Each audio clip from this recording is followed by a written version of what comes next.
ಬಳಗದ ಬಂಧುಗಳಿಗೆಲ್ಲ ನಮಸ್ಕಾರ. RVRK ಚಾನಲ್ಗೆ ಎಲ್ರಿಗೂ ಸ್ವಾಗತ. ನಾವು ಅನೇಕ ಸೊಪ್ಪುಗಳಿಂದ ಚಟ್ನಿಗಳನ್ನು ಮಾಡ್ಕೋಬಹುದು. ಅದರಲ್ಲಿ ಕೊತ್ತಂಬರಿ ಸೊಪ್ಪಿನ ಚಟ್ನಿ ಕೂಡ ಒಂದು. ಇದು ತೆಂಗಿನೆಣ್ಣೆ ಒಟ್ಟಿಗೆ ತುಂಬ ರುಚಿಯಾಗಿರುತ್ತೆ. ಅನ್ನದೊಟ್ಟಿಗೆ ಒಂದು ಕಟ್ಟು ಕೊತ್ತಂಬರಿ ಸೊಪ್ಪನ್ನು ಬಿಡಿಸ್ಬಿಟ್ಟು ನಾನು 2 ಸಲ ನೀರಲ್ಲಿ ಹಾಕಿ ತೊಳ್ಕೊಂಡಿದ್ದೀನಿ. ಈ ಥರ ನೀರು ಪಸೆ ಹೋಗೋಕ್ಕೆ ಒಂದು ಕಾಟನ್ ಬಟ್ಟೆ ಮೇಲೆ ಹಾರಾಕ್ಕೋಬೇಕಾಗತ್ತೆ. ಕೊತ್ತಂಬರಿ ಸೊಪ್ಪು ಈಗ ನೀರಿನ ಪಸ ಇಲ್ಲದೆ ಒಣಕೊಂಡಿದೆ. ಇದನ್ನೀಗ ಮಿಕ್ಸಿಗೆ ಹಾಕಿ ಅದಕ್ಕೆ ಬೇಕಾದ ಸಾಮಗ್ರಿಗಳನ್ನು ಹಾಕ್ಕೊಂಡು ಚಟ್ನಿ ಮಾಡ್ಕೊಳ್ಳೋಣ. ಮಿಕ್ಸಿ ಜಾರಿಗೆ ಕೊತ್ತಂಬರಿ ಸೊಪ್ಪು ಹಾಕ್ಕೊಂಡು ಹರ್ಕೊಳ್ಳೋಣ. ಇಲ್ಲೊಂದು 8-10 ಹಸಿಮೆಣಸು ಇಟ್ಕೊಂಡಿದ್ದೀನಿ. ಈ ಹಸಿಮೆಣಸು ತುಂಬ ಖಾರ, ಹೀಗಾಗಿ ಸ್ವಲ್ಪನೇ ಇಟ್ಕೊಂಡಿದ್ದೀನಿ. ನಾನು ಸ್ವಲ್ಪ ಕಲ್ಲುಪ್ಪು ಹಾಕ್ಕೋತಾ ಇದ್ದೀನಿ. ಹಿಂಗೆ ಹಾಕ್ಕೋಬೇಕು. ಹಿಂಗಿನ ಪುಡಿನ ನೀವು ರುಬ್ಬುವಾಗಲೂ ಹಾಕ್ಕೋಬೋದು, ಇಲ್ಲಾಂದರೆ ಒಗ್ಗರಣೆಗೂ ಹಾಕ್ಕೋಬೋದು. ನಾನು ಒಗ್ಗರಣೆ ಹಾಕ್ತಾಯಿದ್ದೀನಿ. ನೀವು ಒಗ್ಗರಣೆ ಹಾಕ್ಕೊಳ್ಳಲ್ಲ ಅಂತಂದರೆ ರುಬ್ಬುವಾಗಲೇ ಹಿಂಗೆ ಹಾಕ್ಕೊಂಬಿಡಿ. ಇಷ್ಟು ಹುಣಸೆಹಣ್ಣು ತಗೋತಾ ಇದ್ದೀನಿ. ಇದರಲ್ಲಿ ಅರ್ಧದಷ್ಟು ಹಾಕ್ಕೋತಾ ಇದ್ದೀನಿ. ಇನ್ನೊಂದು ಸಲ ರುಬ್ಬುವಾಗ ಇನ್ನರ್ಧ ಹಾಕ್ಕೋತೀನಿ. ನಾನು ಚಿಕ್ಕ ಜಾರಲ್ಲಿ ಹಾಕ್ಕೋತಾ ಇರೋದ್ರಿಂದ ಸ್ವಲ್ಪ ಸ್ವಲ್ಪ ಹಾಕ್ಕೋತಾ ಇದ್ದೀನಿ ಎಲ್ಲನೂ. ಈಗ 2ನೇ ಟ್ರಿಪ್ ಹಾಕ್ಕೋತಾ ಇದ್ದೀನಿ.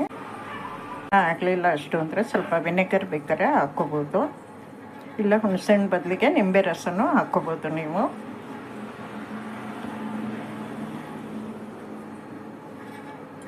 ನೋಡಿ, ಬೀಜ ತೆಗೆದ ಹುಣಸೆಹಣ್ಣು ಹಾಕ್ಕೋಬೇಕು.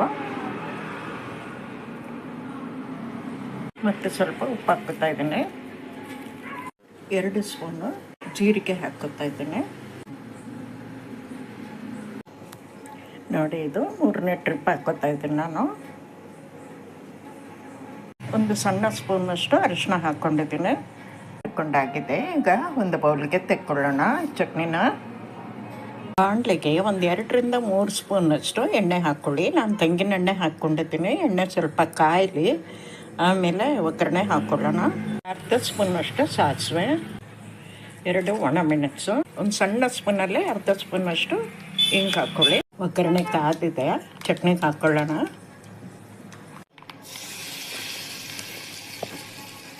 ಕೊತ್ತಂಬರಿ ಸೊಪ್ಪು ಚಟ್ನಿ ರೆಡಿಯಾಗಿದೆ. ಇದನ್ನು ನೀವು 10-12 ದಿವಸ ಹೊರಗಿಟ್ಕೊಂಡು ತಿನ್ಬೋದು. ಜಾಸ್ತಿ ಕ್ವಾಂಟಿಟಿ ಮಾಡಿಕೊಂಡ್ರೆ ನೀವು ಫ್ರಿಜ್ಜಲ್ಲಿ ಇಟ್ಕೊಂಡು ತಿಂಗ್ಳುಗಟ್ಲೆನೂ ಯೂಸ್ ಮಾಡ್ಕೋಬೋದು. 2-4 ಕಟ್ಟಿಂದು ಕೊತ್ತಂಬರಿ ಸೊಪ್ಪಿದ್ದು ಚಟ್ನಿ ಮಾಡುವಾಗ ನಾನು ಸ್ವಲ್ಪ ಒಣ ಕೊಬ್ಬರಿ ಹಾಕ್ಕೋತೀನಿ. ಇವತ್ತು ಸ್ವಲ್ಪನೇ ಮಾಡಿದ್ರಿಂದ ನಾನು ಒಣ ಕೊಬ್ಬರಿ ಹಾಕಿಲ್ಲ. ಆದ್ರೂ ಸ್ವಲ್ಪ ಚಟ್ನಿ ಒಟ್ಟಿಗೆ ಒಣ ಕೊಬ್ಬರಿ ಹಾಕಿ ಚಟ್ನಿ ಮಾಡೋದು ತೋರಿಸ್ತಾ ಇದ್ದೀನಿ ನೋಡಿ. ಅದು ಕೂಡ ಬೇರೆ ಇದೆ ನೋಡಿ. ಒಣ ಕೊಬ್ಬರಿ ಹಾಕೋದ್ರಿಂದ ಚಟ್ನಿ ತಾಳಿಕೆನೂ ಬರುತ್ತೆ ಮತ್ತು ಒದಗುತ್ತೆ ಕೂಡ. ಅದರಿಂದ ಒಣ ಕೊಬ್ಬರಿ ಹಾಕ್ಕೋಬೇಕಾಗತ್ತೆ. ಮೇಲೆ ಸ್ವಲ್ಪ ಹಸಿಮೆಣಸು ಕೂಡ ಹಾಕ್ಕೋಬೇಕಾಗತ್ತೆ. ಚಟ್ನಿ ವಿಡಿಯೋ ಇಷ್ಟ ಆಗಿರ್ಬೋದು ಅಂತ ಅನ್ಕೋತೀನಿ. ಇಷ್ಟ ಆಗಿದ್ದರೆ ಲೈಕ್ ಮಾಡಿ, ಶೇರ್ ಮಾಡಿ, ಕಮೆಂಟ್ ಮಾಡಿ, ಹಾಗೆ ಚಾನಲ್ಗೆ ಸಬ್ಸ್ಕ್ರೈಬ್ ಆಗೋದು ಮರಿಬೇಡಿ. ಧನ್ಯವಾದಗಳು.